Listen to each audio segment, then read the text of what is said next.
श्री संत गजानन महाराज प्रकट दिन महोत्सव 2025 चे आयोजन अमरावती येथील गजानन धाम साईनगर मध्ये सुरू झाले आहेत.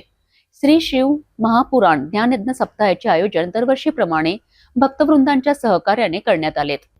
प्रकट दिन महोत्सवाच्या प्रारंभासह गजानन धाम साईनगर मध्ये श्री शिव महापुराण ज्ञानयज्ञ सप्ताह सुरू झालाय.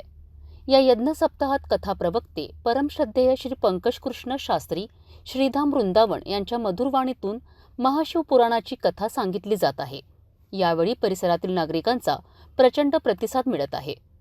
महोत्सवाच्या 19 फेब्रुवारी रोजी सायंकाळी 6 ते 9 वाजेपर्यंत पालखी सोहळा आणि भव्य दिंडी शोभायात्रेचे आयोजन करण्यात आले आहे. या शोभायात्रेत भक्तांची मोठ्या प्रमाणात उपस्थिती अपेक्षित आहे. तसेच 20 फेब्रुवारी रोजी दुपारी 2 ते 5 या कालावधीत भव्य महाप्रसादाचे आयोजन करण्यात आले आहे. सर्व भक्तांना या धार्मिक कार्यक्रमाचा लाभ घेण्यासाठी ट्रस्टचे अध्यक्ष अशोकराव नाखाले यांनी आवाहन केले आहे. श्री संत गजानन महाराज प्रकट दिन महोत्सवाच्या यशस्वीतेसाठी आयोजकांनी अथक परिश्रम घेतले आहेत. तसेच या कार्यक्रमामुळे गजानन महाराजांच्या उपास्य देवतेचे महत्त्व पुन्हा एकदा उजागर होणार आहे. सर्व भक्तांना महोत्सवाचा लाभ घेण्यासाठी आमंत्रण देण्यात आले आहे.